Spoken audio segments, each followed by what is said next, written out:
Bueno, nuestro continente se convierte en este momento en una verdadera opción de vida para la humanidad.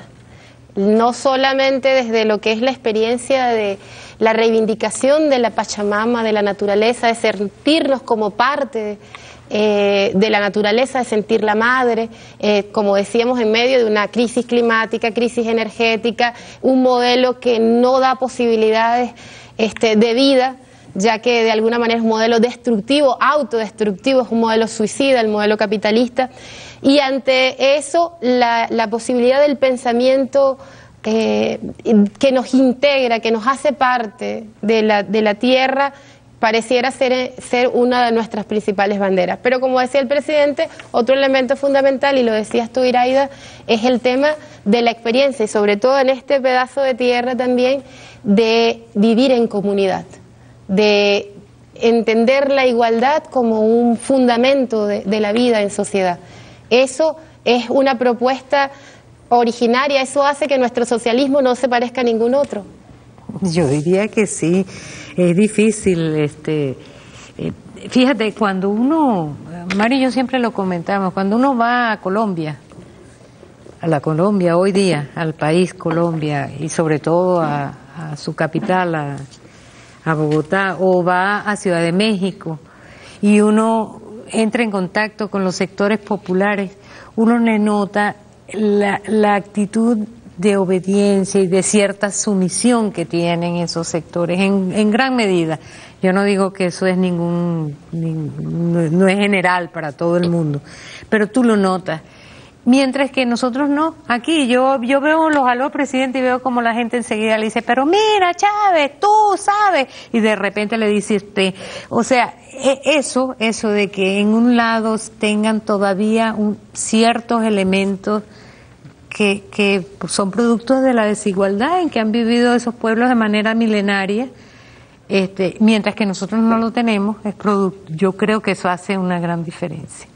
Y creo que es precisamente por esos milenios de vida dentro de unas sociedades, dentro de modos de vida solidarios, recíprocos, donde la gente se compartía entre sí, lo que marca que luego al anexarse los nuevos componentes o los componentes que no son originarios de esta tierra, en el sentido que no son nativos de aquí, como son los europeos y los de origen africano, se dé esa simbiosis y bueno, se dé esto que somos los venezolanas y las venezolanas, que no son factores repetidos en otros países de la misma forma. Quizá algo más se parece parte de Colombia y parte de Brasil y sobre todo el área caribe insular. Profesor Mario, pero esta fractura que se da de alguna manera en nuestra historia ya hace 518 años, y esa mezcla que con todo lo que es la presencia del pueblo africano y los europeos también, convierten, construyen una América Latina, nuestra América mestiza, nos convierte en un nuevo género humano. Somos de verdad irrepetibles, somos parte de una misma experiencia. Puede haber integración y unidad en esta tierra. Sí, por supuesto. Yo creo que no obstante la diversidad de culturas y sociedades que hay en nuestra América o América Latina, la posibilidad de la integración es efectiva, ya lo estamos viendo. O sea, cómo en el corto tiempo, por ejemplo, que tienen funcionando todos estos organismos integradores como el ALBA, UNASUR, etcétera, cómo se ha acelerado el proceso de acercamiento y de integración de nuestras sociedades. Es algo que hace, qué sé yo, 10 años era impensable. Ahora, ¿por qué se da? Justamente porque las condiciones son objetivamente positivas para que se cree una sociedad integrada a pesar de los esfuerzos del imperialismo para torpedear ese proceso de integración. Bueno, sí. Vamos a ir a No, solamente quería puntualizar que fíjate, lo que tenemos es que abrir las mentes y los corazones a la integración. porque esa es la garantía de nuestra propia sobrevivencia como continente que estuvo sometido durante esos, yo diría 518 años, seguimos estando sometidos de alguna manera. Tenemos que abrir las mentes y los corazones, porque si fue posible que en tan corto tiempo Estados Unidos, que es el representante imperial ahorita más reciente, nos convirtiera a importantísimas cantidades de personas en nuestra América hacia el modo de vida norteamericano sin tener lengua común, sin tener religión en común, sin tener fenotipos parecidos, etcétera, en común. Si fue, entre comillas, tan fácil, ¿cómo no va a ser más fácil si tenemos pueblos hermanos, si se trata de pueblos hermanos que han sufrido lo mismo que hemos sufrido nosotros, que hablamos la misma lengua, que muchos tienen la misma religión, o por lo menos la religión más importante, historias compartidas, que tenemos una historia compartida, incluso que formamos algunas regiones donde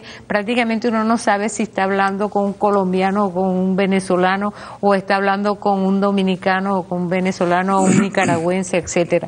Es decir, yo diría que lo que tenemos es eso, que abrir nuestras mentes y nuestros corazones y hacia el convencimiento de que en la unión, hacia la integración, están todos los huevos en la canasta, pues es la garantía de nuestra salvación como continente.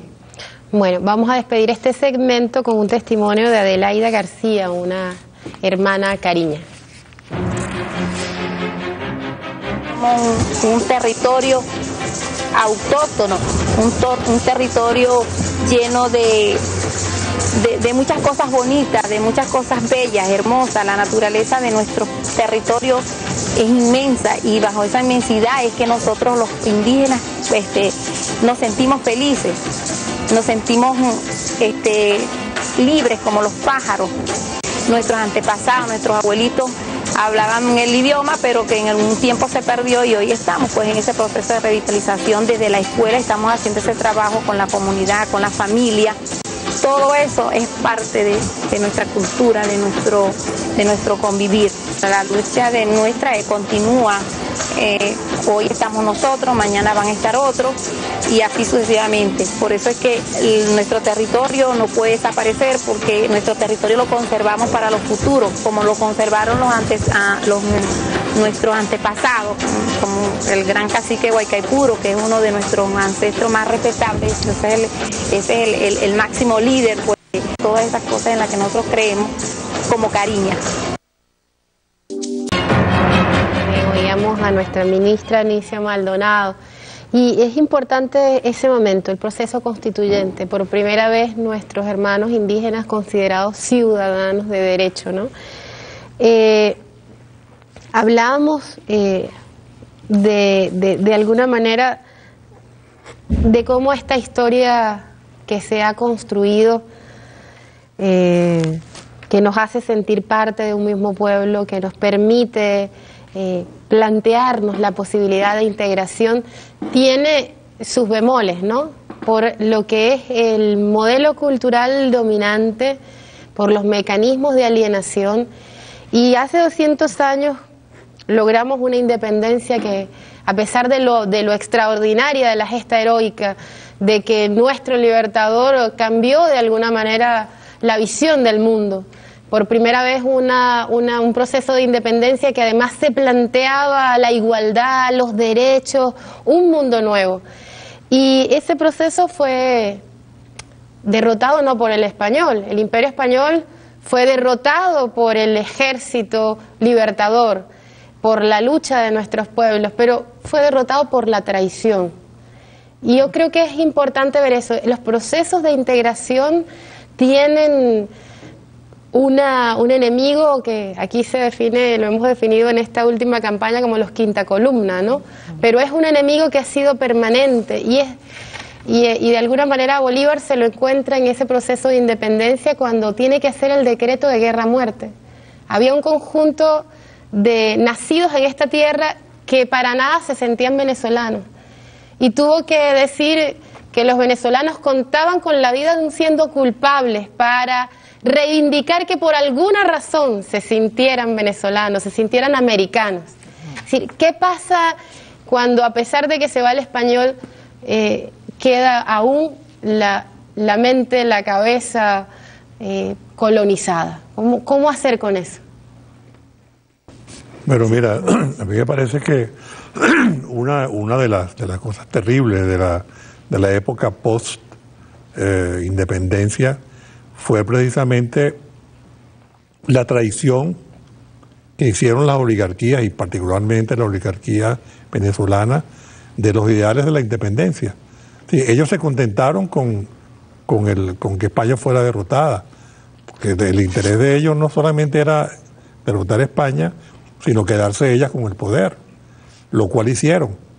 Entonces, por supuesto, el poder que quería decir, bueno, enriquecerse, hacer negocios, etcétera, de manera que los ideales de la independencia, los ideales por los cuales luchó Bolívar, era la transformación de la sociedad americana y en particular la venezolana, la educación del pueblo, la felicidad del pueblo.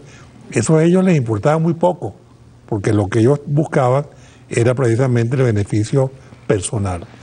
Y cuando las oligarquías llegan a ese extremo, pactan con quien sea, como de hecho ocurrió. Los pactos con el imperio francés, con el inglés, con el alemán, con el estadounidense, siempre y cuando les garantizaran sus privilegios. Y eso es precisamente algo que estamos viendo hoy día en Venezuela. O sea, toda esa quinta columna que de cierta manera ha puesto otra vez pie en la Asamblea Nacional, en realidad no está representando los intereses venezolanos, sino está representando los intereses de aquellos que le financiaron la campaña. O sea, la CIA, el Departamento de Estado, la ANED, las ONG europeas. Entonces, yo creo que en realidad va a ser bien interesante ver en los debates qué es lo que van a decir, porque ellos tendrán que ser consecuentes con sus dueños. Sí, por ejemplo, en el caso que pasó ahora con la cuestión de la estafa inmobiliaria, ¿qué van a decir? O sea, ¿cómo se van a salir de ese problema cuando los representantes de la Cámara Inmobiliaria están ahí en la Asamblea con Fedecámara, con los expresidentes de Fedecámara? Eso es un problema que tenemos que verlo, y yo creo como aquella imagen del rey desnudo, que de repente se van a quedar desnudos y no se van a dar cuenta de que lo están. De manera que... Sí, yo agregaría algo más. Fíjate, la historiografía tradicional, si bien débilmente reconoce la traición, pero ¿a quién se dice que traicionaron? Traicionaron a Bolívar, según esa historiografía.